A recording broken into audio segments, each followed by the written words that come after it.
There is a particular moment when history stops feeling distant and begins to feel arranged, not false, not fabricated, just positioned. It happens quietly, while reading a timeline, while standing in a museum, while listening to a confident explanation that moves smoothly from one era to the next as if nothing meaningful was ever misplaced along the way. The sensation is subtle. Like entering a familiar room and realizing the furniture has been moved just enough to make you uneasy without being able to say why. Something large once stood here, and yet there is no record of its removal. History, as we are taught, is efficient. It wastes no time. Tens of thousands of years pass in a few paragraphs. Entire cultures appear briefly, then vanish without consequence. Long stretches of human existence are reduced to silence, and then, abruptly, the narrative resumes, fully formed, confident, and intact. No hesitation, no apology, no explanation for the gap. And perhaps, before we move any further, pause for just a moment. If this unease resonates, if something in what is being said feels familiar rather than speculative, you may wish to remain here a little longer. You are not alone in this quiet suspicion. You never have been. Modern history offers comfort through progression. Stone becomes bronze, bronze becomes iron, villages become cities, myth becomes science. It is a clean ascent, reassuring, linear. It suggests that humanity could only have arrived here by following this exact sequence, step by step, without interruption. But beneath that clarity, something does not sit still. The archaeological record does not always behave the way the story requires it to. It pauses where it should accelerate. It repeats when it should advance. It leaps forward without visible preparation. It forgets what it has already shown us. There are moments when human capability appears fully realized without apprenticeship. Monumental construction emerges where survival alone should have consumed all energy. Astronomical precision appears before mathematics is supposed to exist. Symbolic systems arrive already layered, already burdened with meaning. And then, just as quietly, these capabilities disappear.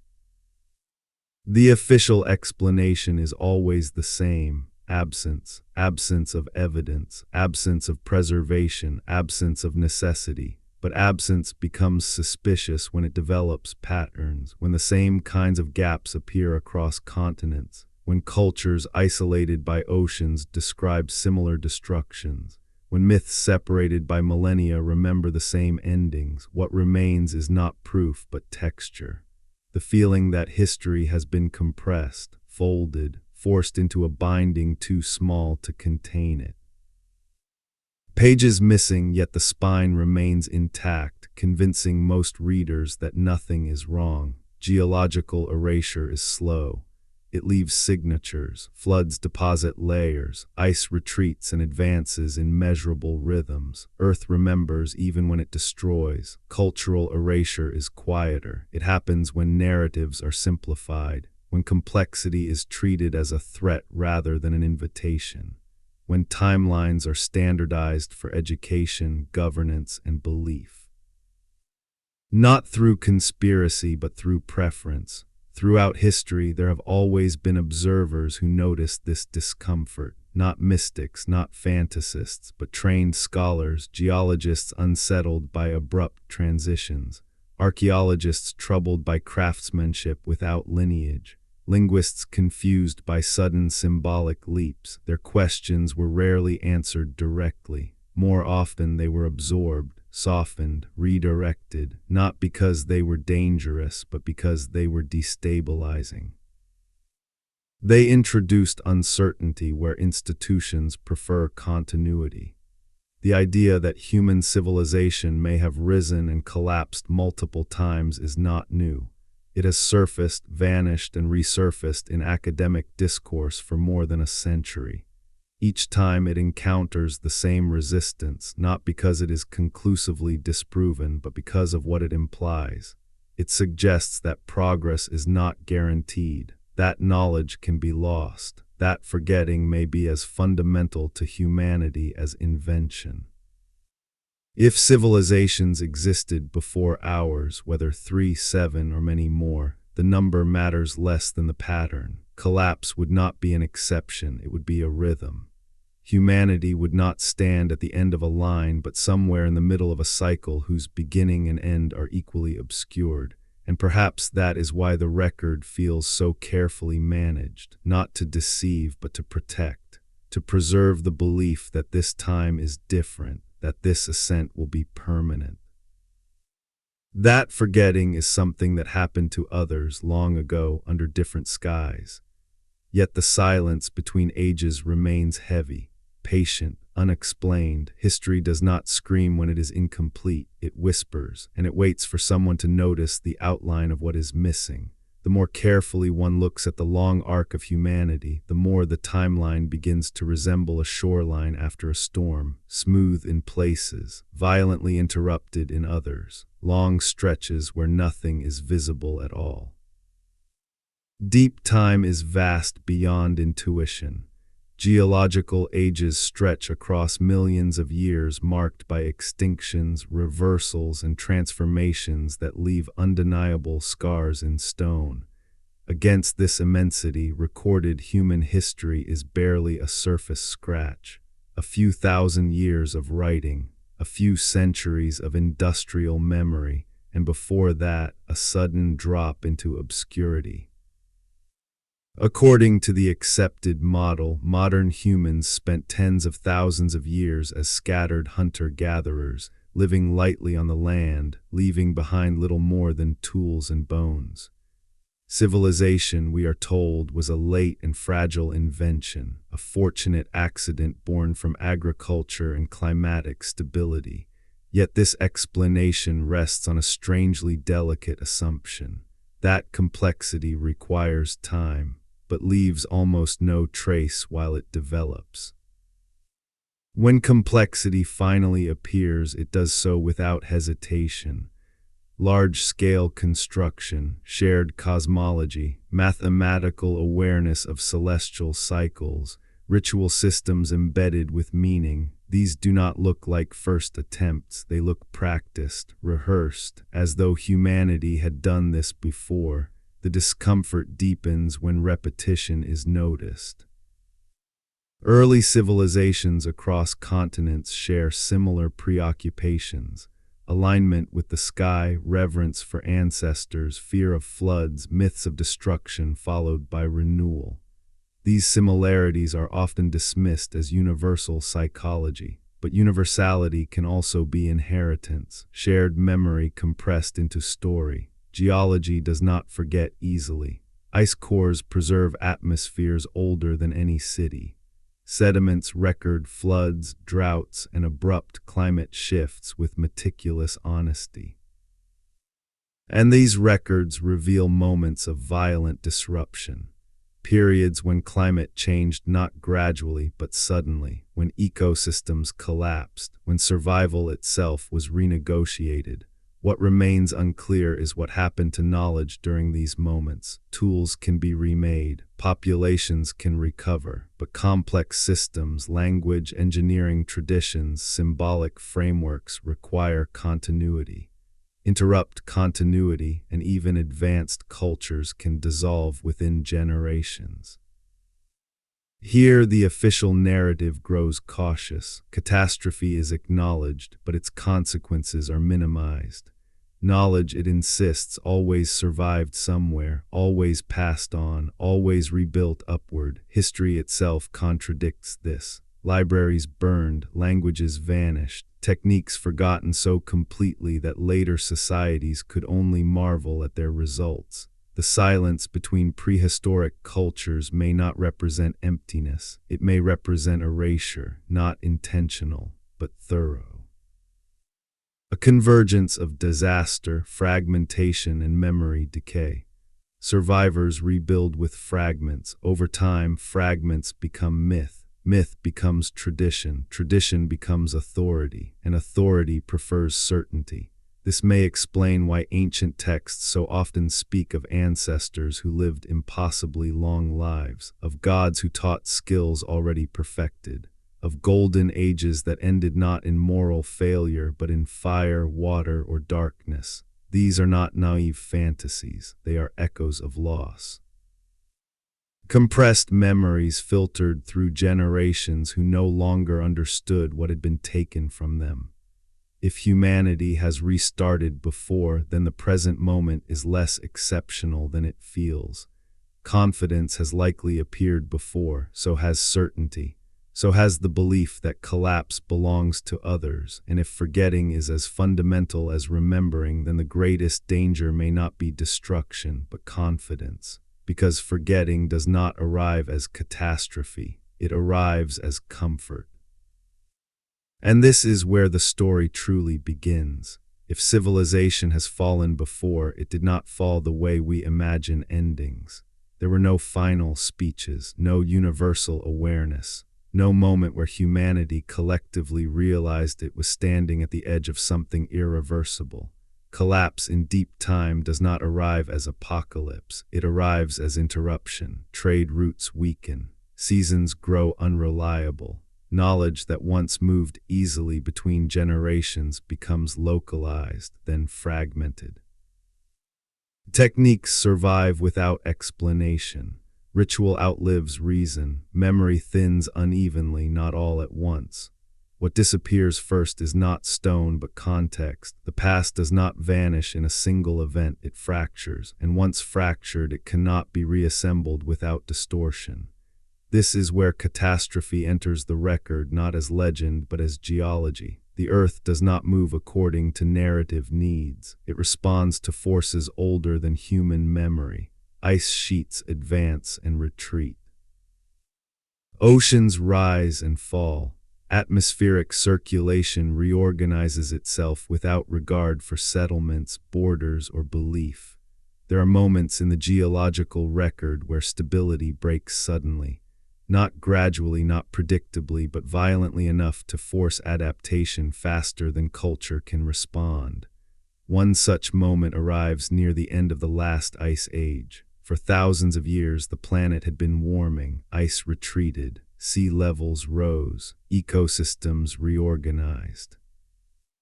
It appeared briefly as though stability had returned. Then, without warning, the trend reversed. Temperatures dropped sharply.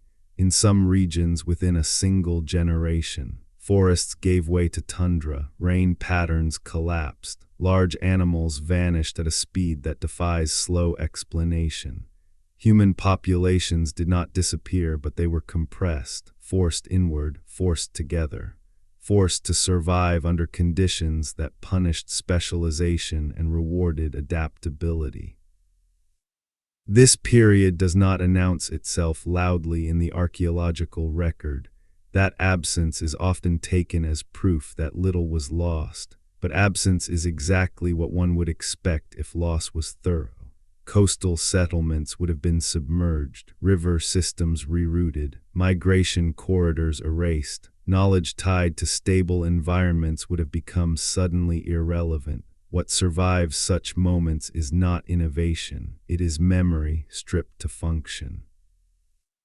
People do not preserve theory when the world destabilizes. They preserve what works, what feeds, what orients, what explains danger in a way that can be remembered under stress.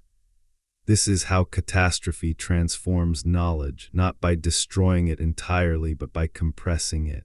The longer continuity remains broken, the more compression intensifies. Over generations, what was once explanation becomes story. What was once measurement becomes symbol. What was once instruction becomes ritual. This is not degradation, it is adaptation. When writing disappears, story remains. When institutions collapse, myth persists. When reason becomes fragile, reverence protects what reason cannot. This may explain why ancient narratives speak so often of destruction not as surprise but as recurrence. Floods return again and again, not as metaphors of cleansing but as events remembered with specificity. Warnings ignored, signs in the sky. animals behaving strangely. Survivors reaching high ground, the world reshaped overnight. These stories do not celebrate rebirth, they mourn loss. What follows the flood is never triumph. It is survival, thin, careful, uncertain. Knowledge preserved unevenly, skills remembered without context, laws inherited without explanation. The insistence on preservation within these stories is telling. Seeds are saved, animals are gathered, measurements are remembered. Instructions are carried forward, not because survival alone matters, but because continuity does. These narratives suggest an awareness that forgetting is more dangerous than death, that rebuilding without memory leads only to repetition. From a geological perspective, none of this is implausible. Rapid sea level rise occurred multiple times as ice sheets collapsed. Massive floods followed the failure of ice dams. Entire landscapes would have vanished within human lifetimes. Early human communities clustered along coasts and fertile floodplains, the very places most vulnerable to such upheaval. If complex societies had begun forming there even tentatively, their disappearance would leave little trace. Stone might survive, wood would not, metal would corrode or be scavenged, knowledge would scatter with survivors. Later generations, encountering isolated remnants, would interpret them without context. Precision would look miraculous. Foundations would appear older than their builders. Orientation toward the sky would feel symbolic rather than practical. Chronology would fracture. What appears primitive may simply be what endured. This reframes the silence in the record. Prehistory may not be empty, it may be filtered. Not all collapse produces ruins, some produce absence. And absence, repeated often enough, becomes invisible. After disruption, rebuilding begins, but not from zero. Survivors do not start fresh. They carry fragments, habits, partial techniques. Stories whose original meanings have blurred. Each restart feels unprecedented to those living it. Each believes itself the beginning. This illusion is not arrogance, it is necessity. A society cannot function if it constantly remembers that it has failed before. Memory must be selective. Some things must be forgotten for continuity to resume at all. This is where forgetting becomes adaptive, but adaptation has consequences. What is lost does not return easily. Each collapse narrows inheritance. Each compression reduces resolution. Each restart simplifies what it cannot sustain. Over time, this creates a strange illusion that humanity began simply and progressed upward. In reality, complexity may have surged and collapsed repeatedly, leaving behind only its most durable expressions: stone, story, symbol. And this brings us to the places that do not fit, structures that appear without clear lineage, foundations beneath later foundations. Precision stonework that suggests experience rather than experimentation. The discomfort does not come from their existence, it comes from their contextlessness. There are no clear developmental phases preserved, no visible transition from crude attempts to mastery. Skill appears suddenly, already refined, and then vanishes. Official explanations isolate each site: local genius, unique conditions, lost techniques developed independently. But independence becomes less convincing when the same ratios, orientations, and construction principles recur across continents. What repeats is not decoration, it is intention, alignment with celestial cycles, emphasis on durability, a scale that prioritizes endurance over comfort. These are not the priorities of a society discovering architecture for the first time. They are the priorities of a society trying to preserve something. Stone becomes language when other languages fail. Geometry survives because it is embedded in structure. Astronomy persists because it is fixed in orientation. Meaning endures because it is carved where time moves slowly. but theory, the reasoning behind these choices, does not survive without continuity. When institutional teaching collapses, explanation dies quickly. What remains are results. Later societies inherit these results without understanding the process that created them. This creates a dangerous misinterpretation. When a culture encounters ruins beyond its capabilities, it does not assume forgotten ancestors. It assumes intervention. Builders become gods. Precision becomes miracle. Inheritance becomes revelation. This is not deception. It is necessity. Without memory, explanation must fill the void. Over time, this reinterpretation hardens. Stones become sacred. Techniques become taboo. Questioning becomes forbidden. What was once practical knowledge becomes authority, and authority resists revision. This may explain why some ancient structures appear deliberately sealed, buried, or abandoned with care rather than destroyed. Not ignorance, closure, a recognition that symbols once detached from understanding can become dangerous. That memory preserved without context can mislead as easily as it can guide. Ritual stabilizes society after collapse, but ritual ossifies if left unquestioned. What begins as adaptation becomes constraint. The rhythm repeats. Civilizations rebuild with fragments. Fragments harden into tradition. Tradition becomes identity. Identity resists change, then conditions shift again and the cycle tightens. The question is not whether catastrophe occurred. Geology answers that clearly. The question is what catastrophe does to memory, and whether humanity has ever learned to preserve understanding, not just outcome. If civilization is a balance rather than a threshold, then collapse is not failure, it is gravity. And gravity does not announce itself, it simply pulls. This reframes progress entirely. Advancement is real but reversible. Knowledge accumulates but unevenly. Survival depends not on brilliance but on continuity.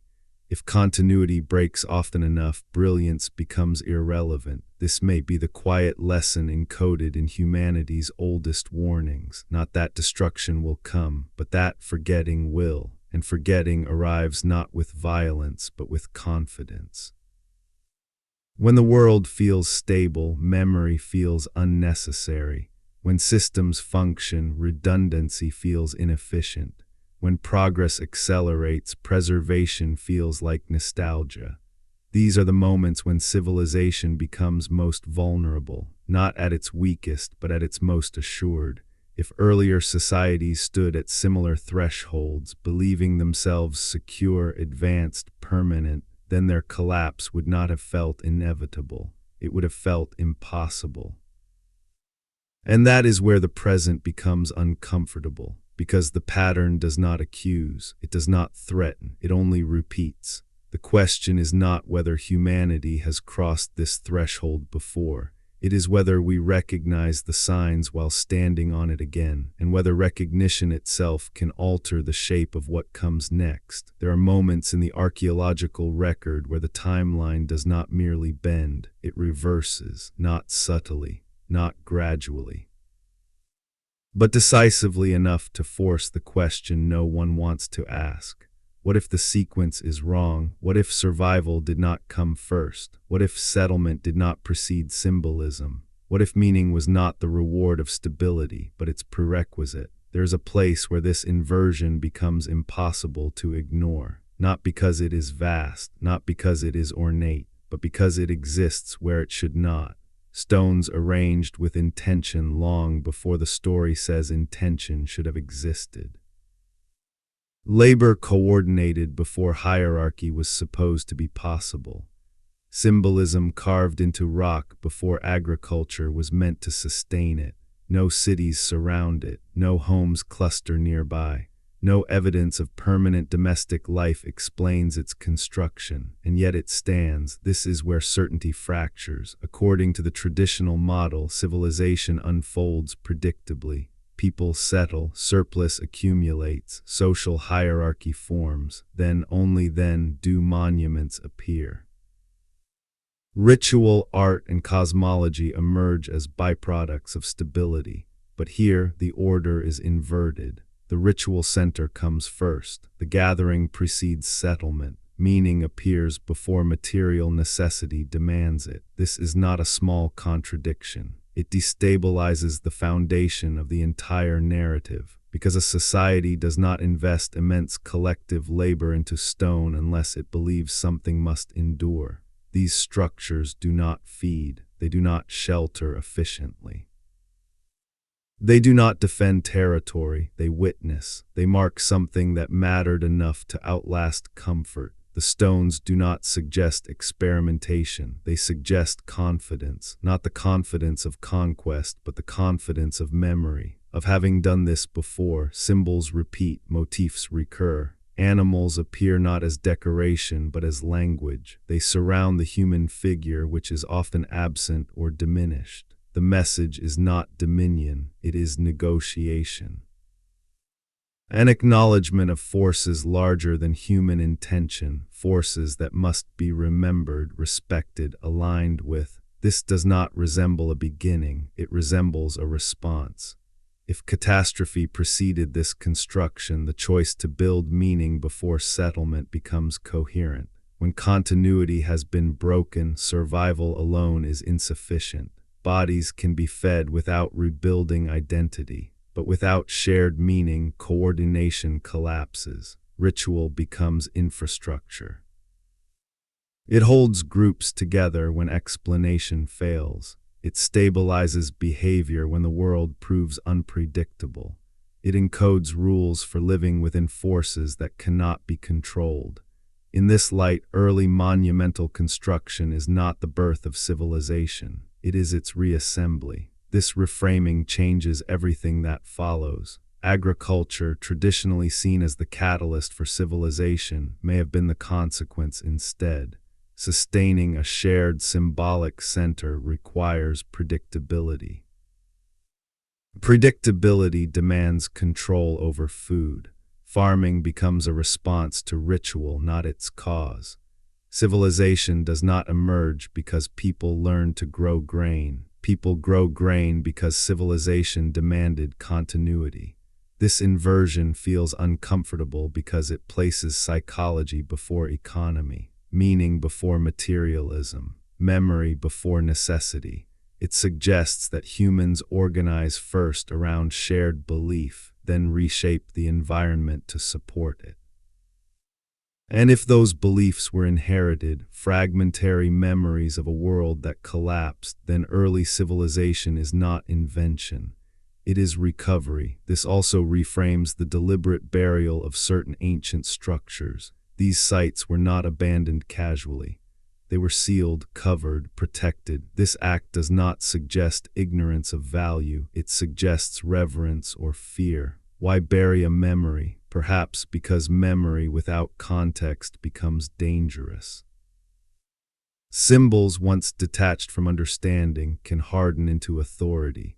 Ritual can become law. Law can become domination. What once stabilized can later constrain. Sealing may have been preservation, not erasure. A message sent forward in time, trusting that someone would eventually uncover it and feel the same unease. The same recognition that the beginning was not simple and the past was not empty. As soil settled and generations passed unaware of what lay beneath, the memory did not vanish. It diffused, it reappeared in myths of first teachers, in sacred animals, in the belief that humanity once stood closer to something vast and incomprehensible. If this was a threshold, it was not the threshold of civilization's birth. It was the threshold of forgetting, and what followed was not uninterrupted progress but adaptation layered over absence. Stone remains when explanation does not, because stone is patient. It does not argue, it does not explain, it waits. Across the world, massive stone foundations lie beneath later cultures, blocks fitted with precision that modern tools still struggle to replicate, walls whose scale suggests experience rather than trial. What unsettles careful observers is not the existence of these structures, it is the silence around them. There are no clear developmental stages preserved, no visible transition from crude attempts to mastery. Skill appears fully formed, then disappears. Official explanations isolate each site. Local ingenuity, unique conditions, independent invention, but repetition undermines isolation. Similar techniques appear across continents, ratios recur. Orientation toward celestial cycles persists with remarkable consistency. What survives is not civilization itself, but fragments of its language written in stone, geometry without grammar, engineering without documentation, meaning stripped of context. Later cultures inherit these remnants and reinterpret them through their own cosmologies. Stones become sacred, builders become gods, precision becomes miracle. This process is not deception, it is survival. When origins are lost, explanation must fill the void. Stone knowledge may represent a bottleneck in human history, a narrowing through which only certain forms of understanding could pass. Practical geometry survives because it is embedded in structure. Astronomical alignment persists because it is fixed in orientation. But theory, the reasoning behind these choices, requires continuity. Interrupt continuity and theory dissolves quickly. The result is a strange symmetry. The most impressive achievements remain visible. The processes that created them vanish. Later societies imitate results imperfectly or abandon them altogether. This creates the illusion of regression when, in fact, it is inheritance without comprehension. Stone does not care about attribution. It records only intention and execution, and what it records suggests confidence inconsistent with first attempt. The margins for error are too small, the tolerance is too precise, the scale too ambitious. What is missing from many discussions is the role of loss. Knowledge does not disappear evenly. Some skills survive because they are immediately useful. Others vanish because they require institutions, schools, apprenticeships, stable populations. When those systems collapse, the knowledge collapses with them. What remains looks miraculous only because it is isolated from the system that once made it ordinary. This raises an unsettling possibility. Early civilizations may not have been primitive precursors slowly inventing complexity. They may have been inheritors themselves, rebuilding after collapse with partial access to older systems of understanding. Each iteration would simplify what it could not sustain. Each collapse would leave behind foundations later mistaken for beginnings. Each restart would build atop the last, unaware of the depth beneath its feet. If this is so, then modern confidence begins to look familiar. We too surround ourselves with knowledge dependent on continuity. Digital systems, centralized archives, specialized expertise distributed across fragile networks. Our understanding is vast but brittle. If continuity breaks, what survives? Stone, story, symbol. What fragments of our world would future cultures encounter without context? What would they misinterpret as divine, impossible, or miraculous? The silence of stone carries a warning. What we consider permanent may only be what has not yet been forgotten. This brings us to a moment in Earth's recent past when certainty falters abruptly. A moment when climate behaves not as expected, but as if a switch were thrown. Near the end of the last ice age, just as stability seemed to return, temperatures plunged back into near glacial conditions.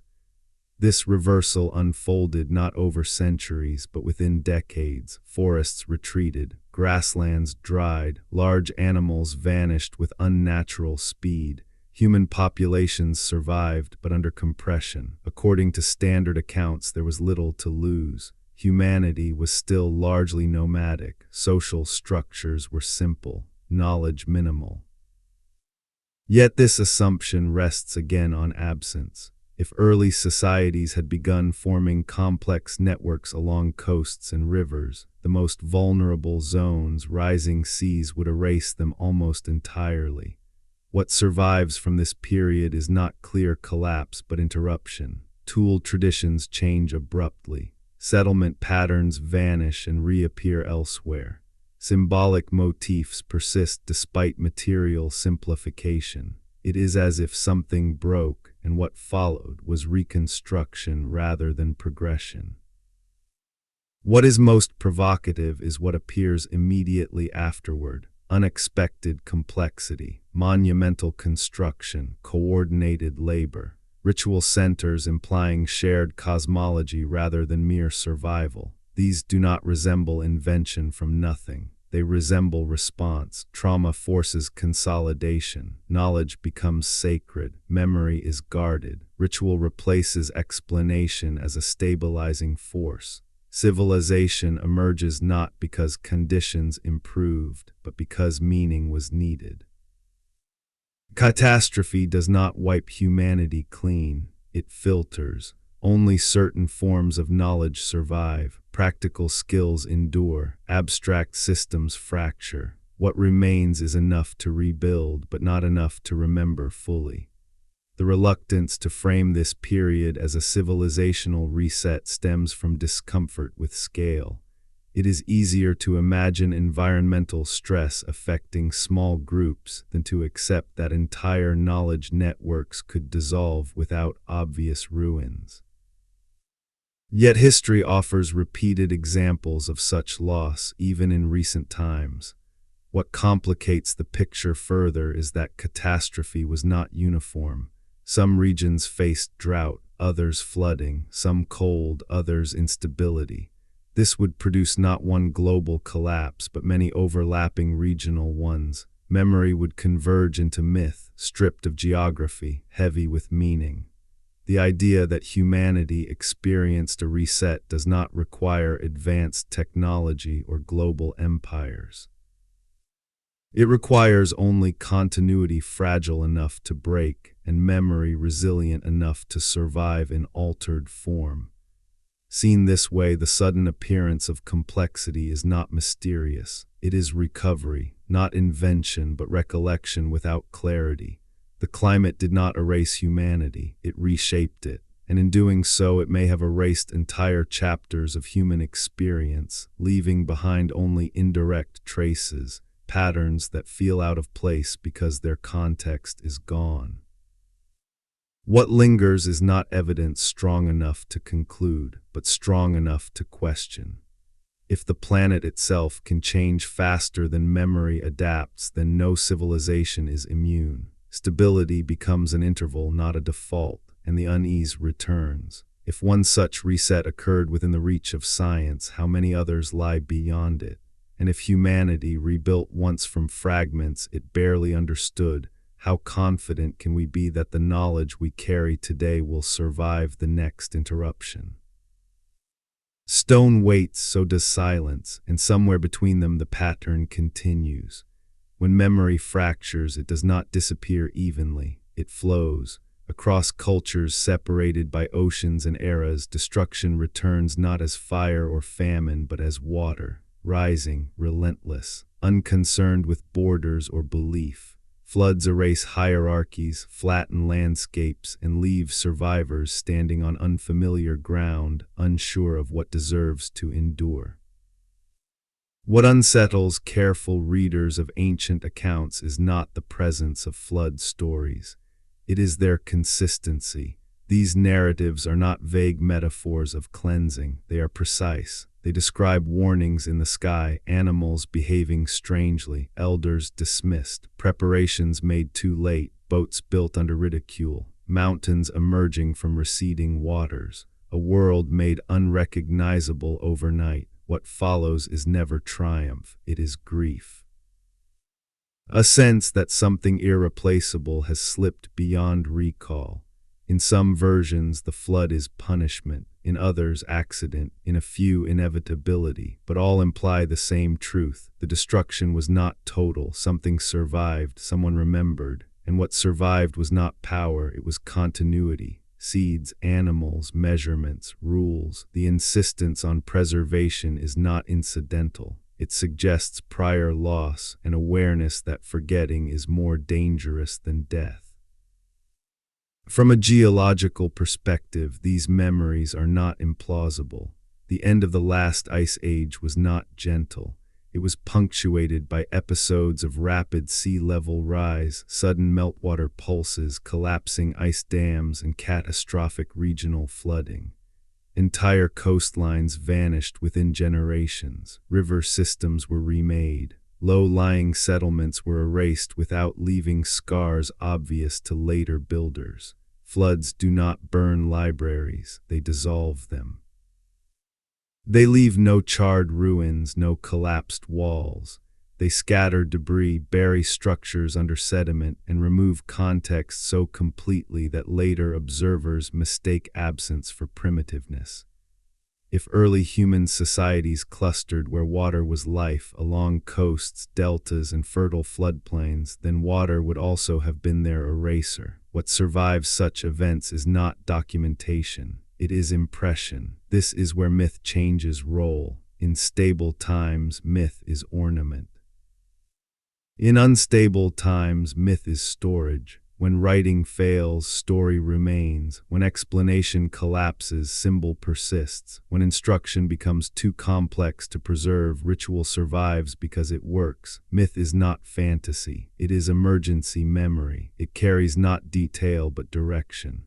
Across ancient cultures, certain motifs recur with unsettling persistence. The flood that resets the world, the serpent that guards knowledge, the mountain that connects sky and earth. The teacher who arrives already knowing the laws of building and farming. These are not stories of invention, they are stories of transmission. Knowledge is not discovered, it is received. This detail is often dismissed as mythological inflation. But inflation implies a core, a smaller truth expanded through retelling, not invented whole. What myth preserves is not chronology. It preserves condition. It says, this has happened before. The world can break. Knowledge can be lost. Do not assume permanence. Language itself bears traces of this compression. Words for time, origin, and destruction often overlap. Beginnings are framed as restorations. Ends are described as returns. Cycles replace lines. This is not philosophical abstraction. It is adaptation. When continuity is unreliable, cyclical models feel safer. They prepare the mind for recurrence. They normalize reset. They make collapse survivable psychologically. In such cultures, history does not move away from catastrophe. It moves toward it, then through it, then back again. Survival depends not on preventing collapse, but on remembering how to rebuild afterward. This changes how ancient warnings should be read. When texts caution against hubris, they are not moralizing. They are diagnosing instability. When they speak of divine displeasure, they may be describing forces beyond human control, climate shifts, geological upheaval, cosmic events reframed in terms resilient enough to survive cultural breakdown. Even the idea of gods may reflect this inheritance, not beings to be worshipped but placeholders for lost explanation. When technology or knowledge exceeds understanding, it becomes sacred by default. Reverence replaces comprehension. Authority replaces inquiry. This transition is not failure, it is strategy. Revered knowledge is protected. Questioned knowledge is vulnerable. In times of instability, protection matters more than precision. The danger emerges later. When stability returns, symbols harden, ritual ossifies. What was once adaptive becomes dogmatic. Instructions are followed without understanding consequences. This is how myths can both save and mislead. They preserve continuity at the cost of clarity. They allow civilizations to restart but not to recover fully. Each iteration inherits less, not because memory fades, but because compression intensifies. Over time, this creates the illusion of primitive origins. Later societies appear less sophisticated not because intelligence declined, but because inheritance narrowed. What they possessed was already a reduction of something broader. Seen this way, evidence of forgotten civilizations does not lie solely in ruins. It lies in repetition, in the way humanity keeps telling the same stories, building the same forms, fearing the same endings. These are not coincidences of imagination. They are echoes of experience.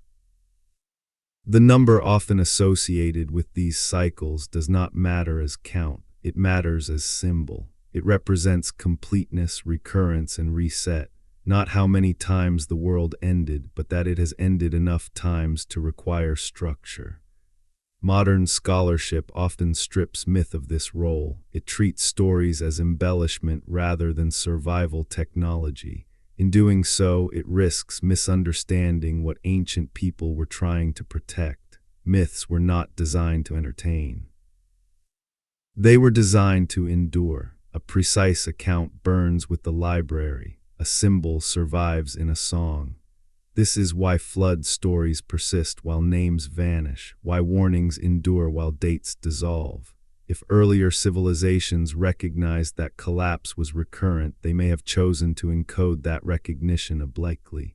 Direct warning invites panic, symbol invites contemplation. A culture that survives collapse does not announce failure, it teaches rhythm. This reframes the idea of erased civilizations. Their disappearance need not have been deliberate. It may have been sudden, overwhelming, followed by centuries of recovery too fragile to document.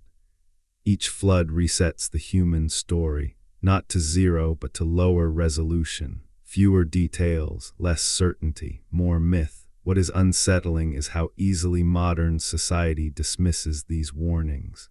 Ancient floods are treated as allegory while cities are built along the same vulnerable edges. Technology is trusted to override patterns older than memory.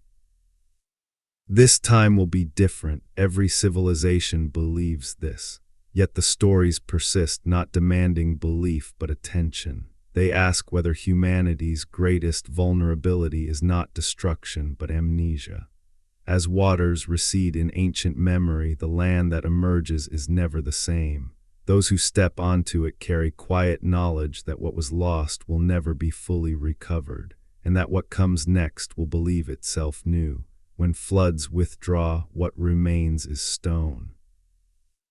Not because stone was most important, but because stone is most patient. It endures where wood rots, metal corrodes, and memory fades. Across the world, stone structures resist the timelines assigned to them. Massive blocks fitted with precision, foundations older than the cultures built upon them. What troubles careful observers is not their existence. It is their lack of lineage, no clear developmental stages, no visible transition from experimentation to mastery. Skill appears suddenly, already refined, then disappears. Official explanations isolate each site, but independence falters when techniques repeat across continents, ratios recur. Orientation toward celestial cycles persists. What survives is not civilization, but fragments of its grammar. Later cultures reinterpret these fragments. Stones become sacred, builders become gods, precision becomes miracle. This is not deception, it is inheritance without comprehension. Stone knowledge survives because it is embedded in structure, but theory, the reasoning behind it, dies without continuity. The result is impressive remnants without explanation. This may explain why later societies imitated these structures imperfectly or abandoned the techniques altogether. What looks like regression is not loss of intelligence, it is loss of system. Knowledge requires institutions. Institutions require stability. Stability requires conditions rarely maintained for long. Stone survives collapse, understanding rarely does. This raises an uncomfortable mirror for the present. We surround ourselves with knowledge optimized for speed and efficiency. Centralized systems, specialized expertise, digital memory dependent on infrastructure, powerful but brittle. If continuity breaks, what survives? Not databases, not networks, not explanations, fragments, symbols, stories. What will future cultures misinterpret as divine, impossible, or miraculous? What will remain without context? The silence of stone carries a warning. What we consider permanent may only be what has not yet been tested by interruption. Floods erase borders, time erases certainty, and somewhere between water and stone, humanity keeps restarting, believing itself new each time. The pattern does not accuse, it waits. Silence is rarely empty. More often, it is constructed. Layer by layer, decision by decision, until absence feels natural, until what is missing no longer announces itself as loss but as order. In the study of history, this kind of silence is the most difficult to detect because it does not appear violent, it appears reasonable. Gaps are given names, missing records are attributed to chance. Burned archives are framed as isolated tragedies rather than structural patterns. Yet when one steps far enough back, the silences begin to align. Libraries vanish during transitions of power. Archives disappear when belief systems consolidate. Entire eras shrink precisely when new authorities require clean beginnings. This is not conspiracy, it is momentum. Every civilization that stabilizes eventually encounters the same problem. Too much memory destabilizes identity. Competing origins undermine legitimacy. Multiple timelines weaken coherence. Ambiguity invites dissent. To govern effectively, the past must be simplified. Not erased entirely, but compressed. This compression does not announce itself as control. It presents as clarity. Calendars are standardized. Genealogies are formalized. Education selects what can be taught efficiently. What resists simplification becomes symbolic, then marginal, then irrelevant. Over time, this process reshapes what survives. Written history is fragile not because it is weak, but because it is selective. It requires materials, literacy, institutions, and uninterrupted continuity.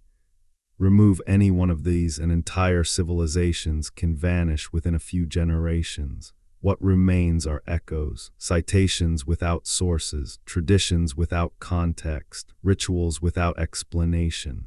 This is where the idea of erased civilizations intersects with authority, not authority as villain but as necessity. Once a narrative becomes dominant, it attracts preservation. Competing narratives decay. Over centuries, the dominant story reinforces itself simply by surviving. Religious systems understood this early. So did empires. Control over calendars, origin stories, and genealogies was never merely symbolic. To define when history began was to define who belonged within it. Creation stories rarely acknowledge what came before. They draw a boundary between chaos and order and declare that everything prior no longer matters. This is not ignorance, it is function. A society cannot define itself if its origins remain uncertain. Empires follow the same logic. Conquest is followed by documentation. Local histories are absorbed or overwritten. Administrative records replace oral memory. What cannot be archived is downgraded. The past becomes legible only in forms compatible with governance. In this environment, evidence of prior civilizations becomes inconvenient. It introduces ambiguity where authority requires clarity. It suggests that power is temporary, that collapse is pattern, not punishment. Such implications do not serve systems built on continuity. The result is narrowing. Questions about deep antiquity are not forbidden outright. They are redirected, framed as speculative, deferred indefinitely. The boundary between respectable inquiry and fringe curiosity is not drawn solely by evidence but by implication. Does this question reinforce stability or threaten it? This boundary shifts over time, but it rarely disappears. Even today, research that challenges linear progress struggles for legitimacy. Funding follows consensus. Consensus follows stability. Stability favors narratives that reassure. What emerges is not deception, but bias. A gravitational pull towards stories that portray the present as culmination rather than interlude. This bias shapes interpretation. Anomalies are contextualized until they no longer threaten structure. Sites are dated conservatively. Texts are translated cautiously. Hypotheses implying repetition are softened into metaphor. Individually, anomalies are tolerable. Collectively, they are dangerous, so they are never allowed to gather. The result is a curated past, one that feels complete because it is coherent, not because it is comprehensive. The idea that multiple civilizations may have existed before ours disrupts this curation not by introducing new facts, but by reframing interpretation. It asks whether continuity is assumed rather than demonstrated, whether silence is treated as mystery or convenience. This reframing does not require accusing institutions of malice. It requires recognizing that systems evolve to preserve themselves. Memory that threatens stability is metabolized or expelled. This may have been adaptive once. After collapse, societies need cohesion. They need shared origin stories. They need certainty even if simplified. Complexity can wait. Survival cannot. But adaptation becomes limitation when conditions change. A narrative designed to stabilize can later prevent recognition of danger. When history teaches inevitability, warning signs are ignored. When collapse is framed as unthinkable, preparation becomes unnecessary. This is the quiet danger of curated history. It does not lie, it reassures, and reassurance dulls attention. If earlier civilizations fell in part because they believed themselves secure, then repeating their narrative strategies is not coincidence. It is inheritance, power reshaping memory to sustain itself, unaware that the same mechanism once preceded collapse. The past, managed too carefully, loses its ability to instruct. It becomes decoration rather than guidance. And when disruption arrives, as disruption always does, the absence of remembered precedent leaves societies unprepared.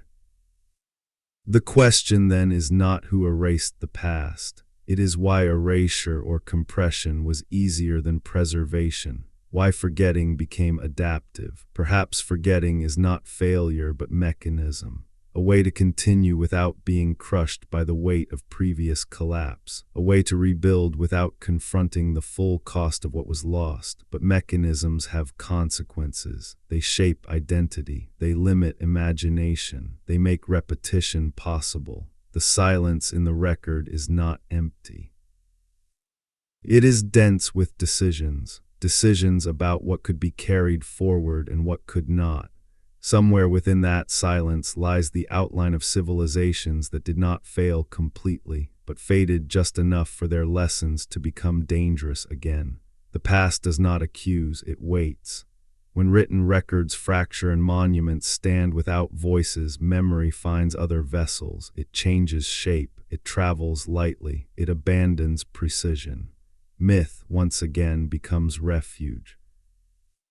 Myth is often treated as the opposite of history, yet in times of discontinuity it may be history's last refuge.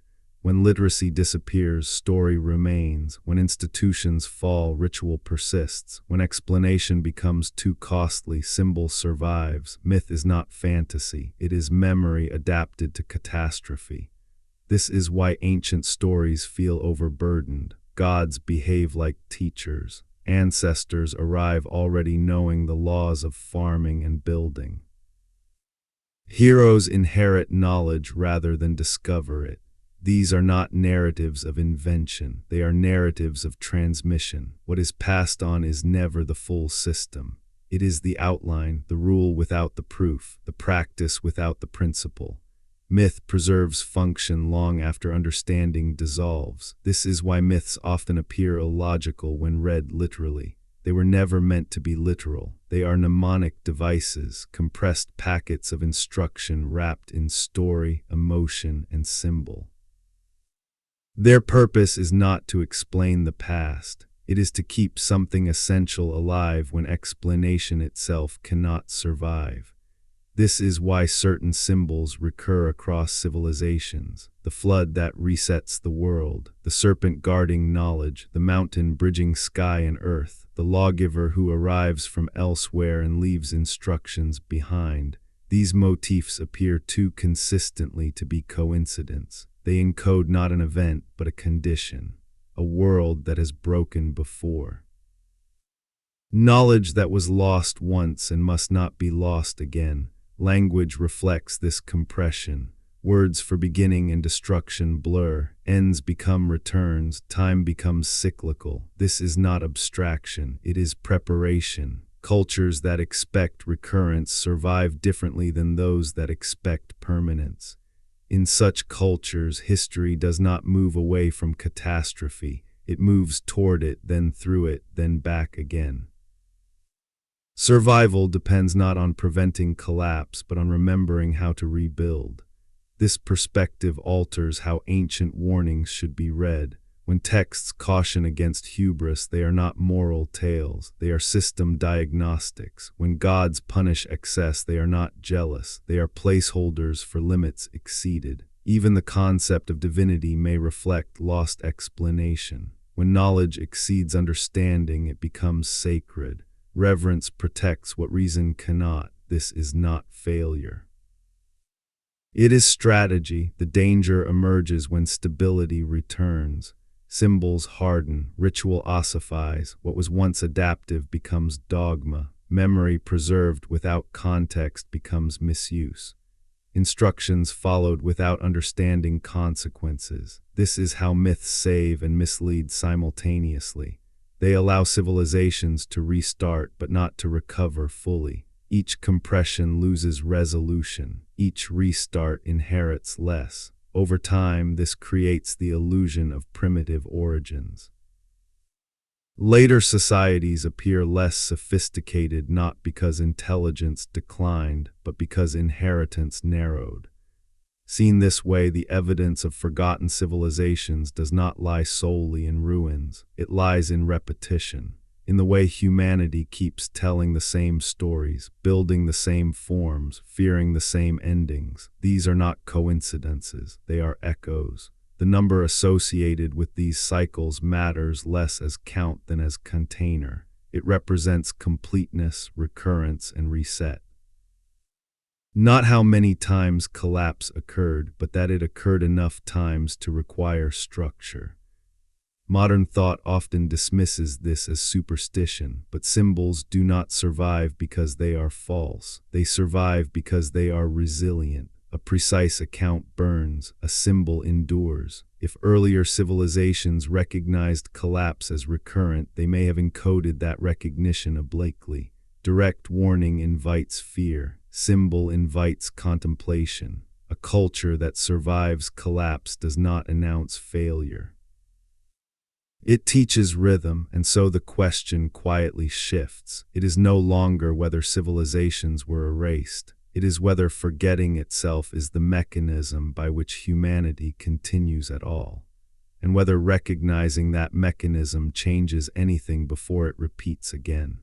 Patterns rarely announce themselves. They do not arrive labeled or framed as lessons. They emerge slowly, mistaken for coincidence, tolerated as background noise, until repetition becomes impossible to ignore.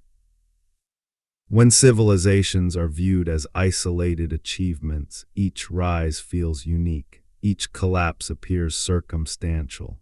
But when they are viewed as movements within a longer rhythm, something unsettling emerges. The rise feels familiar. The confidence feels rehearsed. Even the anxiety feels inherited. A Across recorded history, societies reach moments where expansion accelerates, technology outpaces ethics, and complexity begins to exceed resilience. These moments are celebrated as peaks. Yet in hindsight, they appear closer to thresholds. What follows is rarely sudden destruction. It is strain, systems stretched thin, knowledge siloed, inequality normalized, warnings reframed as anomalies. Infrastructure continues to function but unevenly. Institutions persist but lose coherence. Explanation remains but loses trust. Collapse, when it comes, does not resemble apocalypse. It resembles fragmentation. Trade routes fail. Cities empty gradually.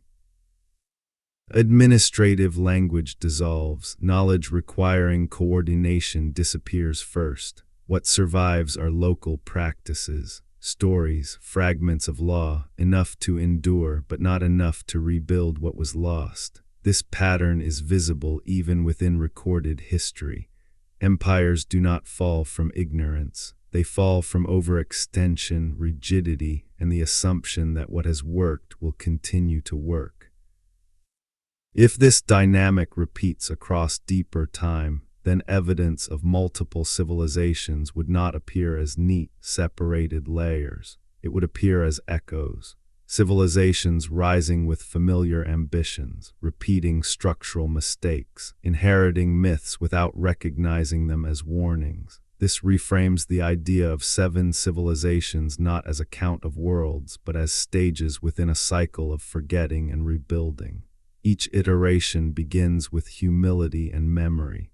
Each grows into confidence.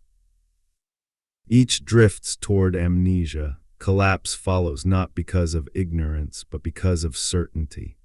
The most dangerous moment in a civilization's life may not be its beginning, but its belief that it has solved the problem of collapse. When progress is framed as irreversible, safeguards weaken. Redundancy is dismissed as inefficiency. Long-term thinking becomes optional. What makes this repetition unsettling is that it is not imposed from outside. It is generated internally. Civilizations build systems optimized for growth rather than resilience. They privilege speed over durability, specialization over continuity. In doing so, they create knowledge that is powerful but brittle. Knowledge loss does not begin with catastrophe. It begins with compression. When information is centralized, standardized, and abstracted away from lived experience, it becomes efficient but fragile. Disruption does not need to destroy it physically. It only needs to interrupt access. This fragility may explain why ancient warnings emphasize balance rather than dominance, why myths caution against excess rather than weakness, why gods punish hubris more often than failure. These are not moral tales. They are system diagnostics encoded into story. In civilizations that survived collapse, what endured was not the most advanced technology, but the most adaptable worldview. Those who rebuilt did so by reusing fragments, sometimes misunderstanding them, sometimes revering them, sometimes repurposing them entirely. Over time, the origin of these fragments faded, leaving behind structures that felt ancient but unexplained. Each cycle adds another layer of interpretation. A tool becomes symbol, a symbol becomes myth, a myth becomes doctrine, doctrine becomes identity, identity resists revision. The danger is not repetition itself, it is unconscious repetition. When societies do not recognize patterns, they cannot interrupt them. They mistake familiarity for destiny. They assume that because collapse happened to others, it cannot happen again in the same way. This assumption is often reinforced by scale. Modern civilization is global, interconnected, technologically complex. It feels categorically different from what came before, but complexity does not equal immunity. Complexity increases reach and vulnerability. Interconnection accelerates failure as efficiently as it accelerates growth. If previous civilizations believed their reach protected them, their confidence may have mirrored our own. If they saw themselves as unprecedented, their collapse may have been preceded by the same blindness to recurrence. The notion that humanity stands within a sequence of civilizations does not diminish achievement. It contextualizes it. Progress becomes real but reversible. Knowledge accumulates but not indefinitely. Survival depends not on advancement alone, but on memory of limitation. This reframing shifts the focus from innovation to preservation, from expansion to transmission, from building higher to building longer. What remains unresolved is whether recognition alters outcome. Awareness does not guarantee intervention. Many societies recognized their decline yet could not stop it. Recognition may arrive too late or be neutralized by incentives that reward short-term gain over long-term stability. Still, there is a difference between ignorance and awareness. A civilization that understands itself as provisional may choose differently. It may value redundancy over efficiency. It may decentralize knowledge. It may encode memory in multiple forms. Whether humanity is capable of such foresight remains uncertain. History suggests that awareness alone is insufficient, but history also suggests that adaptation emerges under pressure, not comfort. If this is the 7th iteration, or the 15th, or simply one among many, the number matters less than the posture. Are we treating our knowledge as permanent or provisional? Are we building systems that assume continuity or ones that survive interruption? The past offers no verdict, only pattern. It shows that civilizations rise believing they have transcended history and fall rediscovering that they have not. Between these moments lies a narrow window where choice exists. The question that lingers is not whether the cycle will repeat. It is whether recognition can slow it. Whether remembering that others once believed the same things we do might change how we prepare for what history has always been patient enough to deliver. Numbers have long been used to hold patterns when detail is lost. They carry weight not because they are precise, but because they feel complete. Among these, certain numbers return with unsettling regularity. They appear in days and ages, heavens and gates. Trials and renewals, they persist not as measurements but as containers. They are not meant to count, they are meant to remember. In ancient thought, numbers were not abstractions, they were rhythms, ways of organizing experience too large to describe directly. When a number survived across cultures, it did so because it encoded recurrence. Not how many times something happened, but that it happened enough times to be expected again. This is how memory survives collapse. Not as chronology, but as structure. When context is lost, structure remains. Modern interpretation often strips numbers of this role. They are treated as superstition or coincidence. Yet persistence across independent traditions suggests something more resilient than fashion.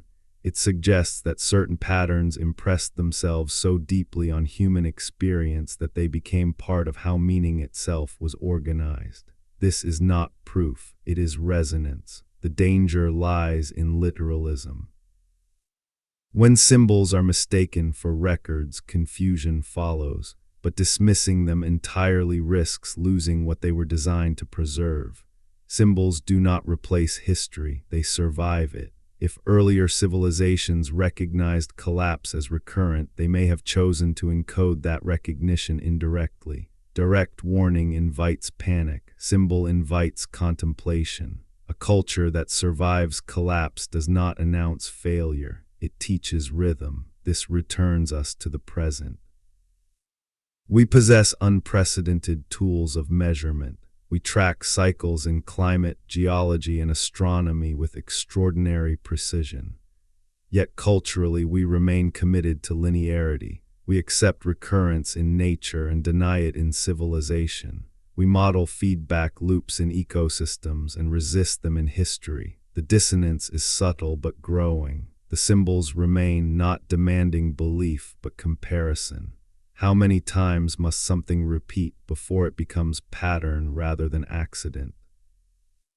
How many collapses must be remembered before prevention becomes possible?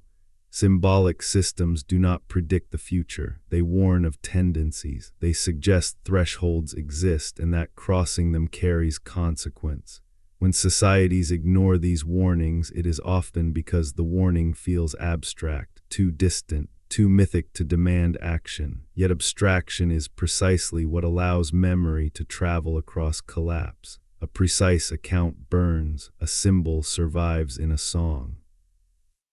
If multiple civilizations existed, their memory would not persist as documentation. It would persist as intuition, as unease, as the quiet sense that confidence is dangerous. This realization does not diminish responsibility, it sharpens it. If cycles exist, awareness becomes a variable. The cycle may be resilient, but its consequences are not fixed. Preparation matters, adaptation matters, memory matters. The question is whether symbolic memory is sufficient in a world that trusts data more than meaning. When warnings are encoded in metaphor, do we still know how to listen? Or has the distance between symbol and survival grown too wide? The present moment occupies an uneasy position. We know enough to recognize patterns, but not enough to escape them easily. We understand fragility intellectually, yet build systems that deny it. We inherit warnings, but reinterpret them as stories rather than instruction. If earlier civilizations reached similar moments of tension, they may have faced the same choice: to simplify or to confront complexity, to compress memory or to risk instability. Those who chose simplification may have survived, but their descendants inherited a past already narrowed, already stripped of warning. The danger is not forgetting alone, it is forgetting that one has forgotten. And that is where the pattern becomes hardest to interrupt, because confidence feels like clarity, and clarity feels like truth. Some ideas survive not because they are explained, but because they are repeated. They persist without origin stories, without footnotes, without agreement on what they mean, and yet they remain embedded in language, ritual, architecture, and timekeeping itself. Numbers are among the most resilient of these vessels. They endure because they are simple enough to survive collapse, yet structured enough to carry meaning forward. When memory cannot preserve detail, it preserves rhythm.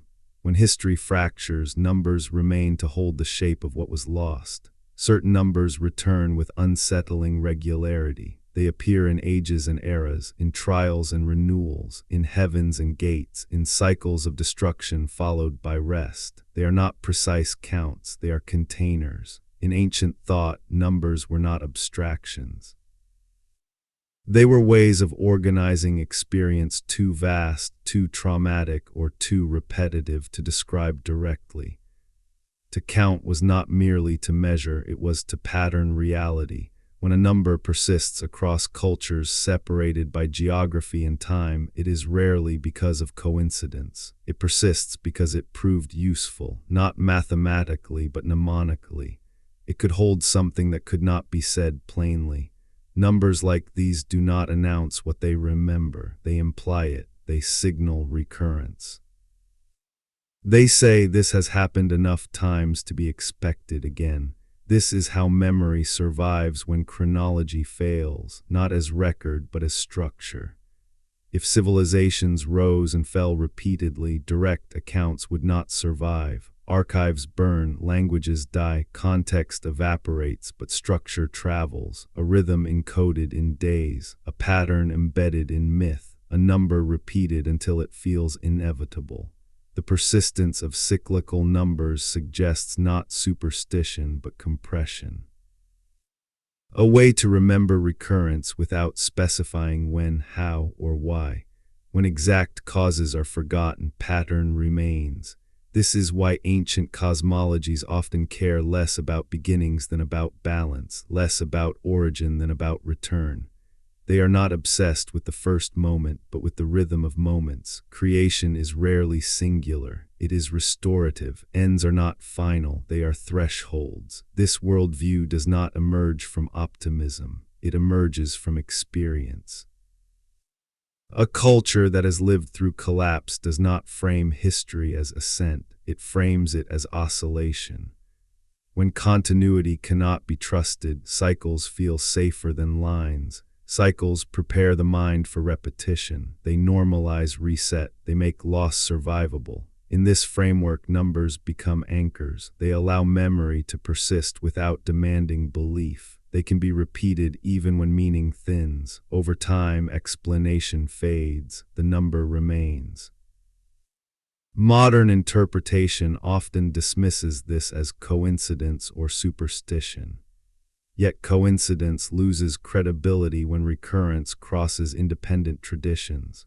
What is remembered is not the event, it is the condition. The sense that the world does not move in one direction, that stability is temporary. That completion is followed by rest, and rest by movement again. These ideas do not comfort, they caution. This is why symbolic numbers often appear at moments of transition. They mark thresholds. They signal completion without closure. They say this is not the end, but they also say this is not the beginning. They occupy the space between certainty and renewal. If civilizations encoded their awareness of recurrence symbolically, they did so because symbolism survives collapse better than instruction. A warning written plainly can be misinterpreted or ignored. A warning embedded in rhythm persists quietly, resurfacing whenever conditions align. This may explain why certain numbers feel intuitively complete even when stripped of explanation. They feel finished but not final. They imply sequence rather than conclusion. This implication becomes unsettling when applied to civilization itself. If humanity has restarted before, the number of restarts would not be preserved precisely. Precision would invite contradiction. It would fail as memory once context vanished, but a symbolic container could endure. It could say this has happened enough times to matter, not how many times, but that repetition exists. The danger of modern literalism is that it mistakes symbolic memory for error. It treats non-precision as falsehood rather than adaptation. But adaptation is how memory survives catastrophe. A detailed map is useless if the terrain no longer exists. A rhythm, however, can be reapplied. This is why ancient warnings often feel vague to modern readers.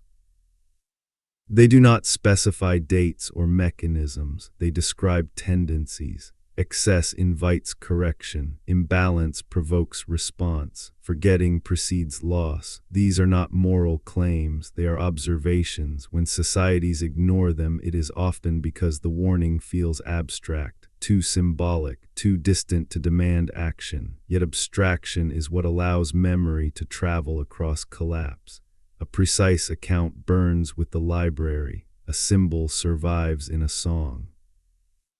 If earlier civilizations understood this, they may have chosen to encode what they could not preserve directly, not because they lacked intelligence, but because they understood fragility. The persistence of certain numbers may therefore reflect not obsession, but humility, an acknowledgement that some truths cannot be carried whole. They must be broken into forms light enough to survive. This reframes the discomfort around the idea of multiple civilizations. The question is no longer whether the number is correct, it is whether the recurrence it implies has been ignored. Modern civilization prides itself on precision, on data, on measurement, yet precision without endurance is temporary. We measure climate cycles but struggle to act on them. We map feedback loops but build systems that amplify them. We track risk but assume continuity. In doing so, we privilege clarity over resilience. The past suggests that resilience mattered more. What survives collapse is not the most accurate knowledge, but the most adaptable. This is why myths, symbols, and numbers endure longer than explanations. They are inefficient but robust. They tolerate misunderstanding. They survive misuse. They wait. The persistence of symbolic cycles does not predict collapse. It warns of tendency. It suggests that civilizations which mistake completion for permanence become vulnerable to repetition.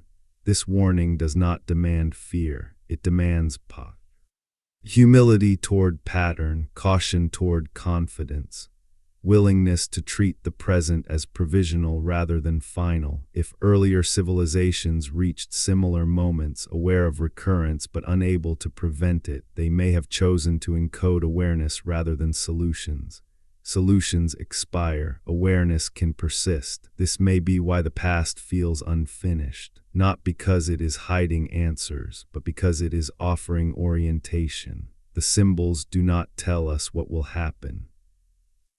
They tell us how often something has already happened, and that is a different kind of knowledge, one that does not close the circle, one that leaves space, completion without conclusion, a pause rather than an end. If civilization is rhythm rather than line, then symbolic memory is its notation, not precise enough to reconstruct the melody, but sufficient to warn that the next movement will come. The question is whether we recognize the music while it is still playing, or whether we will only hear it again after silence forces us to remember. Numbers remain because they do not accuse, they wait. Every stable story has edges. They are not marked with warnings. They do not announce themselves as forbidden. They simply grow quiet. Questions asked near them do not provoke outrage. They provoke fatigue. The kind that suggests the inquiry itself is unnecessary, already settled, not worth the cost of reopening. This is how boundaries persist without force. In modern scholarship, uncertainty is tolerated, but only within limits. There is room for debate over detail, interpretation, and method. But when a question threatens the structure rather than the surface, the response changes, not to rejection, to containment. The idea that human civilization may have risen and fallen repeatedly is not dismissed outright. It is reframed, softened, deferred, broken into smaller questions that never recombine. Was there regional complexity? Possibly. Were there isolated collapses? Certainly. Did knowledge ever disappear? Temporarily. But the larger implication that civilization itself may be cyclical rather than linear is rarely allowed to stand whole, not because it lacks evidence, because of what it destabilizes. Modern institutions are built on continuity. Education relies on sequence. Governance relies on legitimacy. Progress relies on direction. A past that repeats undermines all three. It suggests that authority is temporary.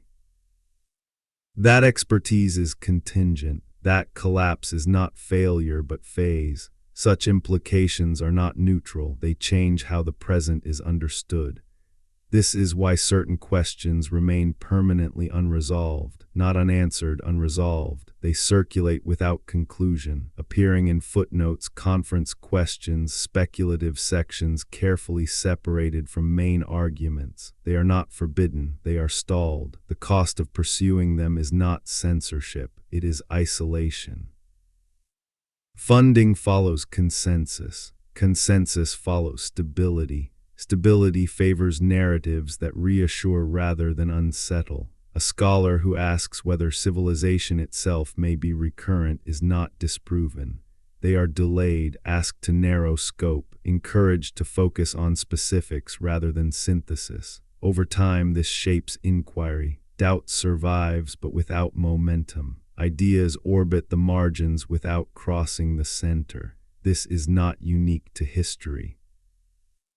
Every mature system develops mechanisms to protect coherence. Biology does it, ecosystems do it, institutions do it. Memory that threatens stability is not destroyed, it is metabolized, converted into metaphor, reclassified as curiosity. redirected into harmless channels. The result is not deception, it is order, yet order has a cost. When inquiry is narrowed too effectively, patterns become invisible. Anomalies are explained individually. Connections are discouraged. Synthesis becomes suspect. Individually, each explanation feels reasonable. Collectively, they prevent a larger picture from forming. This is why the archaeological record can feel both rich and incomplete, why discoveries accumulate without altering the underlying narrative, why discomfort persists without resolution. The past behaves inconveniently, but never inconveniently enough. This dynamic is reinforced by specialization. Knowledge advances by division. Experts focus narrowly. Cross-disciplinary synthesis becomes rare, risky, and difficult to defend. A geologist sees climate disruption, an archaeologist sees cultural interruption, a linguist sees sudden symbolic leaps, but without integration these signals remain separate. No single discipline is responsible for the whole, and so the whole remains unaddressed. This fragmentation mirrors the very collapse it studies. Knowledge becomes siloed, context dissolves, patterns thin. The irony is quiet but persistent. The system designed to preserve knowledge reproduces the conditions under which knowledge is lost, not through catastrophe, but through specialization without continuity. This does not mean modern scholarship is failing. It means it is human. It optimizes for productivity, clarity, and credibility. It rewards questions that can be answered conclusively and penalizes those that destabilize frameworks without offering closure. The idea of multiple civilizations offers no closure. It opens too many doors at once. It reframes progress as temporary, authority as provisional, the present as one iteration among many. These are not academic inconveniences, they are existential. They alter how identity is constructed. If modern civilization is not the culmination of history, then narratives of destiny weaken.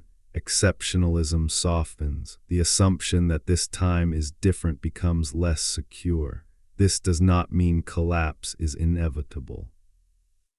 But it does mean permanence is unlikely. Such implications are difficult to integrate into systems designed around growth and continuity. So the questions persist circling. Why does complexity appear so early? Why does it disappear so quietly? Why do myths align with geological disruption? Why does stone endure where explanation does not? These questions are not fringe, they are unresolved.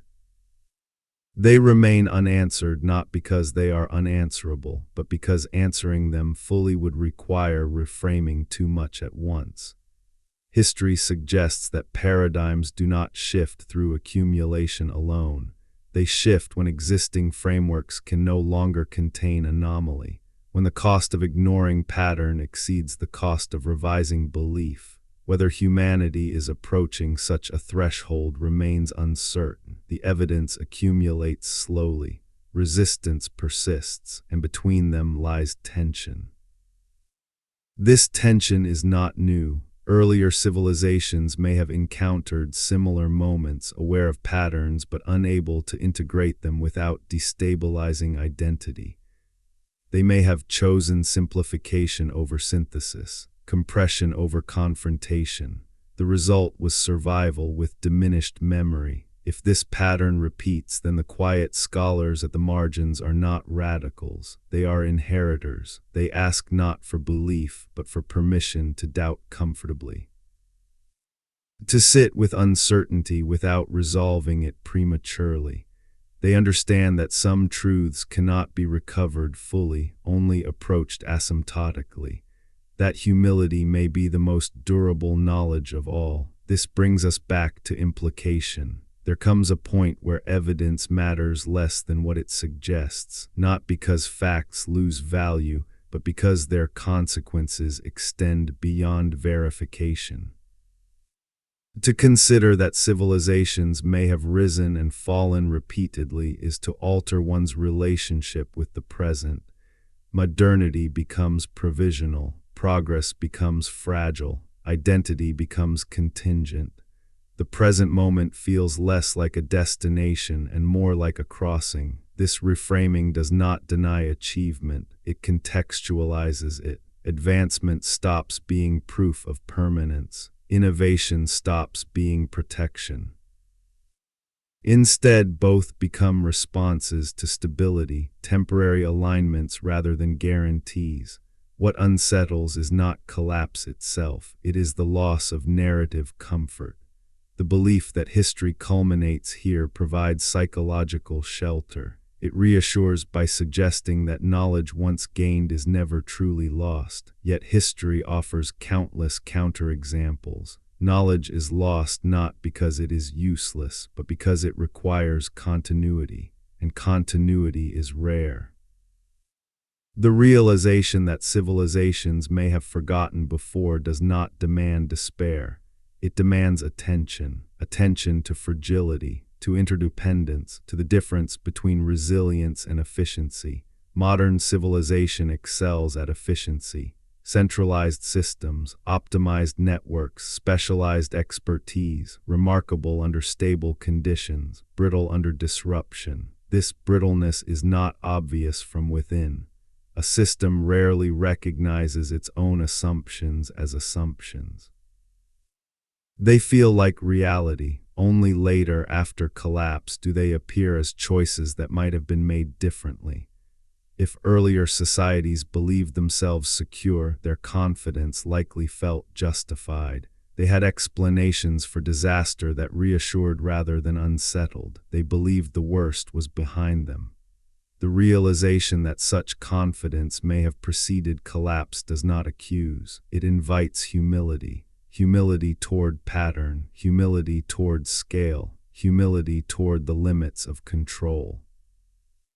This humility does not require rejecting modern achievement. It requires treating it as provisional, as something to be preserved, not assumed. This shifts how preservation itself is understood, from monuments to processes, from artifacts to relationships, from accumulation to transmission. What must survive is not infrastructure, but understanding. Yet understanding is the most fragile inheritance of all. It cannot be stored passively. It must be practiced, taught, and lived. When systems collapse, lived understanding disappears quickly. This is why myth outlasted manuals, why symbols endured where explanations failed. If humanity stands within a long sequence of civilizations, then the most important question is not whether this one will fall. It is what it will leave behind, what fragments will survive interruption, what warnings will remain legible without context. The temptation is to believe that digital memory solves this problem. That redundancy ensures permanence, but digital knowledge depends on energy, infrastructure, compatibility, powerful but untested at civilizational time scales. If continuity breaks, what endures? Stone, story, symbol, the same vessels that carried memory before. This is not nostalgia. It is pattern recognition, the evidence of forgotten civilizations, whether ultimately confirmed or not, serves a function beyond proof. It destabilizes complacency. It reminds us that history is not obligated to preserve our achievements simply because we value them. This destabilization can be uncomfortable. It removes exceptionalism. It suggests that humanity is not outside nature's rhythms, but embedded within them, subject to correction as much as growth. What follows from this realization is not retreat, it is recalibration. A civilization aware of its provisional status may choose differently. It may invest in resilience over reach, in redundancy over optimization, in memory over monument. Whether such choices are possible remains uncertain. History offers few examples of societies willingly abandoning narratives of permanence, yet awareness itself is new at this scale. The global capacity to compare myths, climates, collapses, and symbols across continents is unprecedented. This does not guarantee change, but it opens a space where choice exists. If earlier civilizations lacked this perspective, their collapse may have been inevitable. If we possess it now even partially, the outcome is not predetermined. Patterns repeat. Responses need not. The past does not instruct us what to believe. It asks how we live with uncertainty, whether we cling to narratives that comfort or allow questions that unsettle. And in that unsettled space, the story continues. There comes a point where evidence gives way to implication. Not because facts lose relevance, but because their meaning begins to exceed verification. The question stops being what happened and becomes what does it change if it did. If civilizations have risen and fallen repeatedly, whether a handful of times or many more, then history is not a straight road. It is a terrain crossed again and again, reshaped each time by different conditions, different memories, different blind spots. In this framing, the present moment loses its finality. It becomes an interval, not an ending, not a beginning, a crossing. This reframing alters the emotional architecture of modern life. The belief that history culminates here provides psychological shelter. It reassures by suggesting that knowledge once gained is never truly lost, that mistakes are corrected rather than repeated, that humanity is learning its way out of vulnerability. But if forgetting is as fundamental as remembering, then learning is not cumulative in the way we imagine. It is episodic. Each civilization inherits not the sum of what came before, but the remainder, what survived disruption, what endured neglect, what fit through collapse without breaking. This inheritance creates blind spots, areas where confidence outpaces understanding, where assumptions feel natural because their alternatives have been forgotten, where progress accelerates without reference to precedent. These blind spots are invisible from within a system. A civilization does not experience its assumptions as assumptions. They feel like reality itself. Only later, often much later, do they appear as choices that might have been made differently.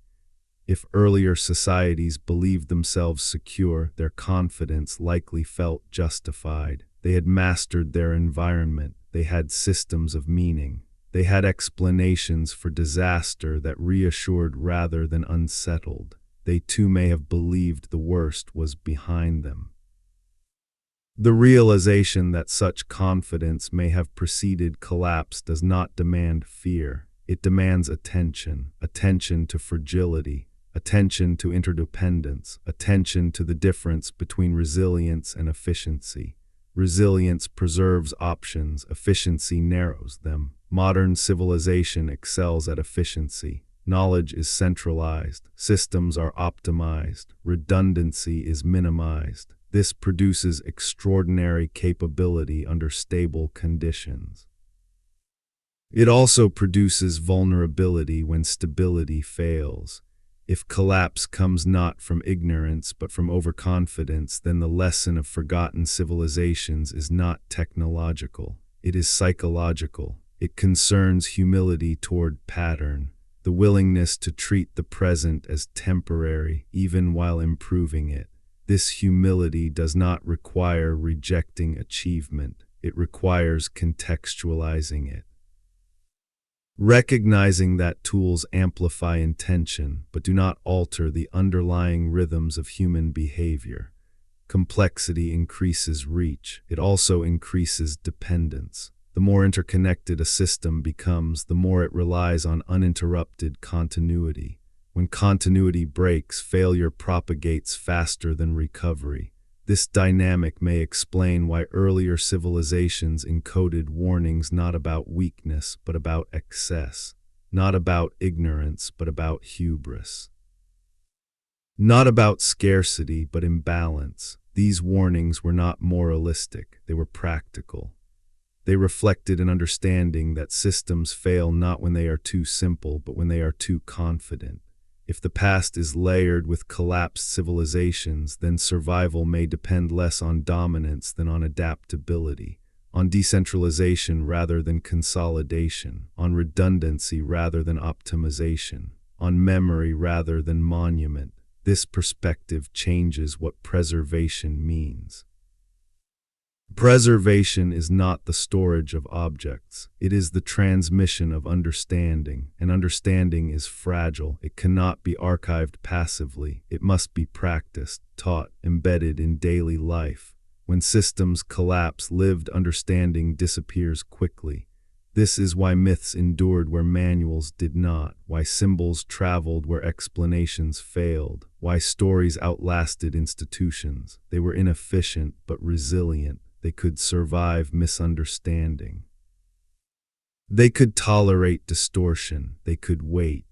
If humanity stands within a long sequence of civilizations, then the most important question is not whether this one will fall.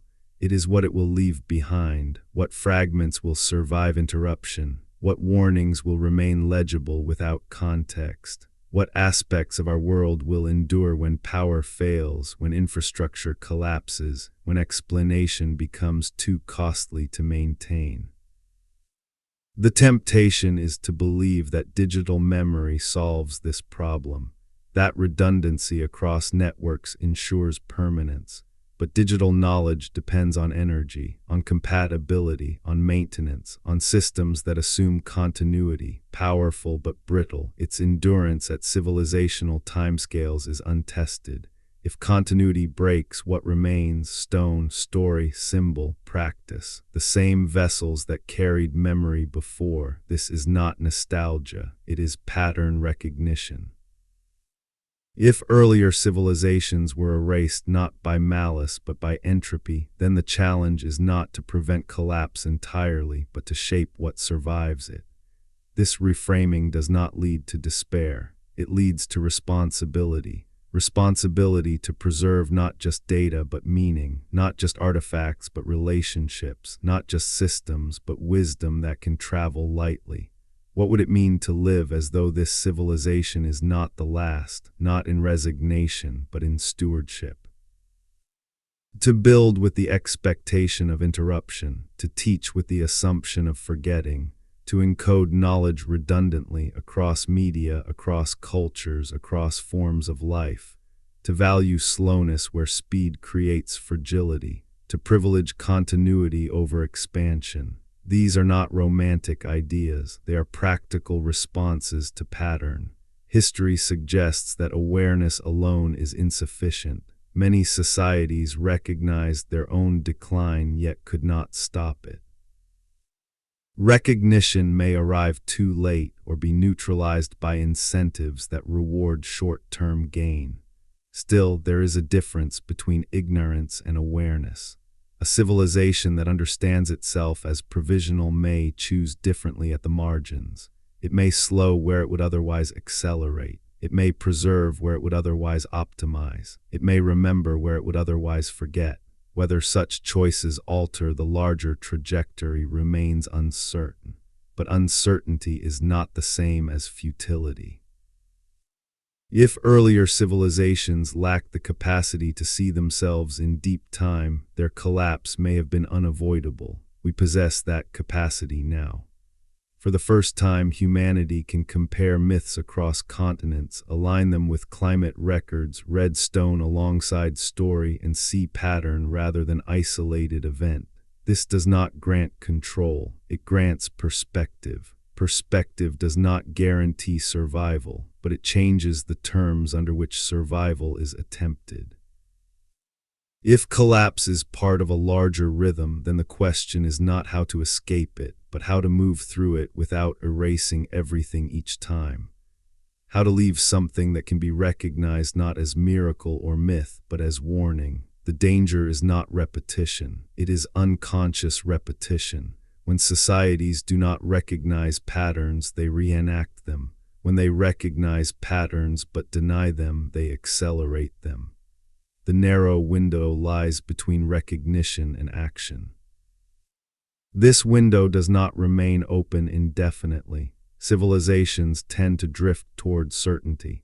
Certainty feels efficient. It simplifies decision-making. It reduces anxiety. But certainty is often a sign that complexity has been reduced too far. The past suggests that forgetting does not arrive as ignorance. It arrives as confidence. Confidence that this time is different. Confidence that scale equals safety. Confidence that knowledge equals immunity.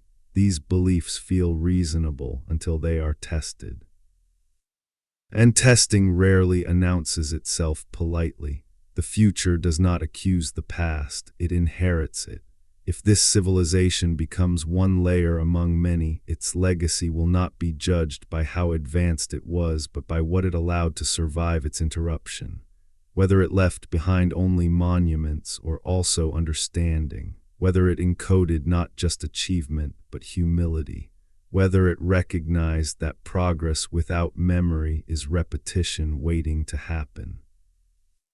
The idea of forgotten civilizations does not ask us to believe in lost golden ages or vanished empires. It asks us to reconsider how fragile continuity really is, and whether remembering that fragility, truly remembering it, changes how we live now. As this journey approaches its final threshold, nothing is resolved. The evidence remains suggestive, not decisive. The past remains incomplete, not because it is hidden, but because it was never meant to be fully recoverable. What remains instead is orientation, a quieter relationship with certainty, a willingness to treat history not as a ladder climbed once, but as a terrain crossed repeatedly. A recognition that forgetting is not accidental, it is structural, and that structure can be examined. The present moment is neither triumph nor doom. It is interval, a pause between forgetting and remembering, a chance, not a guarantee, to choose differently. Outside this story, the world continues its slow processes. Ice melts and reforms, seas rise and fall, languages shift, symbols endure longer than explanations. Somewhere future layers are already forming. One day others may stand where we stand now, surrounded by fragments we believed essential, interpreting them through lenses shaped by their own uncertainties. They may wonder what we knew, what we failed to pass on. Whether they call us the seventh civilization or never number us at all will matter less than whether something of value survives the distance between now and then. This is not a call to fear the end. It is a call to remember that endings rarely announce themselves. They arrive as continuations stretched too thin, as systems still functioning, just not everywhere at once, as explanations still offered, just not trusted equally. Collapse is not a moment, it is a drift. And within that drift, memory dissolves unevenly. Some fragments sink, others float. Future generations encounter what surfaces and assume it represents the whole. They build around it, they narrate it, they forget the rest. If this has happened before, it is not tragedy alone. It is mechanism, a way for humanity to continue without carrying the full weight of previous failure. Forgetting becomes adaptive, even as it prepares the ground for repetition. The question is whether we can interrupt that mechanism, not by remembering everything, but by remembering that forgetting happens, that confidence is dangerous, that permanence is illusion, that civilization is not a destination, but a temporary alignment between memory, environment, and restraint. As we stand at the edge of this inquiry, no answer closes the circle, only an image remains. History as a long, dim corridor lined with doors that open briefly before closing again. Each generation walks a short distance, carrying a light it believes is new, unaware of how many times the same glow has passed this way before. What happens next depends not on how brightly the light shines, but on whether anyone thinks to leave something behind, knowing that darkness eventually always returns. At the end of every long inquiry, there is a moment where answers stop arriving. Not because the search has failed, but because it has reached the edge of what certainty can carry without breaking. Beyond this point, explanation gives way to posture. Evidence gives way to implication. The question is no longer what happened, but how do we stand in relation to it? If civilizations have risen and fallen before, whether a few times or many, then history is not a story with a climax, it is a surface, written on, erased, written again, each inscription incomplete, each erasure imperfect. What survives is never the whole truth, it is residue, and residue shapes intuition. It appears as unease when timelines feel too smooth, as curiosity when ruins seem older than their explanations, as quiet distrust when narratives insist too confidently on permanence. Throughout this journey, no final proof has emerged. There has been no artifact declaring how many times humanity began again. No inscription announcing what was lost. No authority stepping forward to confirm or deny the pattern. Instead, there has been alignment between myth and geology, between stone and silence, between catastrophe and memory. Alignment does not conclude, it accumulates. The temptation at this point is to resolve the question, to declare belief or disbelief, to choose certainty and rest inside it. But closure is not what the past offers. What it offers is tension, the unresolved space between knowing and forgetting. Civilizations before us may have stood in this same space. They may have sensed patterns without fully understanding them. They may have inherited warnings stripped of context. They may have believed themselves knew even as they repeated ancient gestures. If so, then the most fragile inheritance is not knowledge, it is awareness.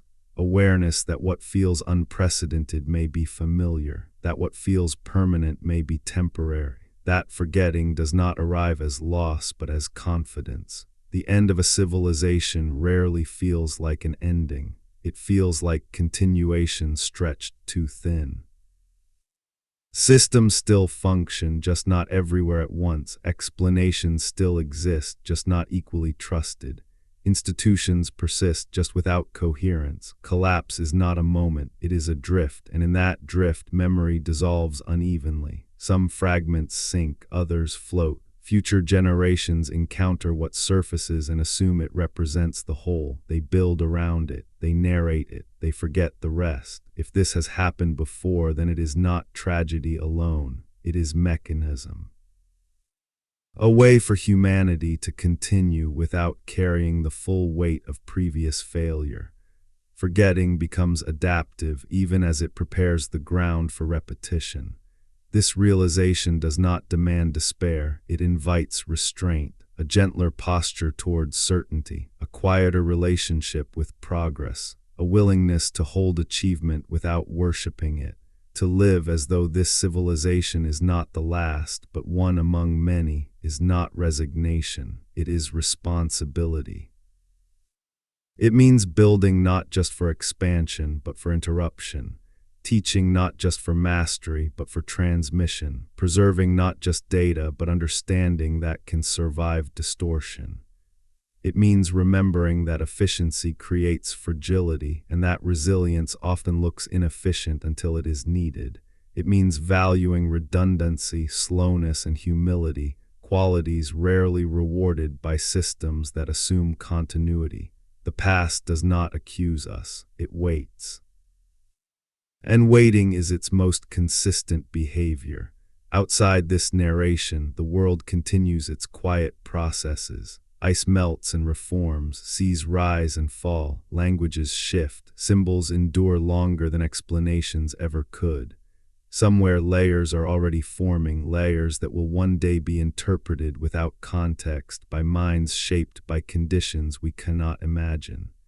They will encounter fragments of our world, some monumental, some mundane, some misunderstood, some revered. They will wonder what we knew, what we forgot, what we chose to carry forward, and what we allowed to dissolve. Whether they number us or not will matter less than whether something of value survives the distance between now and then.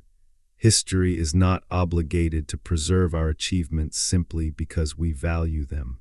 What survives is what can endure interruption. and endurance favors humility over certainty. As this series ends, nothing is resolved. The past remains incomplete, not because it has been hidden perfectly, but because it was never meant to be fully recoverable. What remains instead is orientation, a shift in how the present is held, not as culmination, not as destiny, but as interval, a pause between forgetting and remembering, a chance, not a guarantee, to choose differently.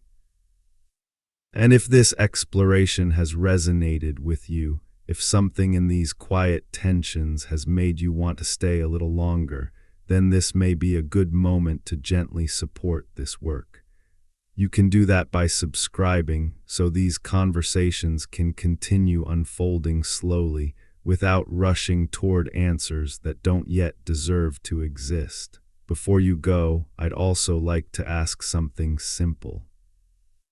If you're willing, tell me in the comments where you are in the world and what time it is for you right now as you're listening.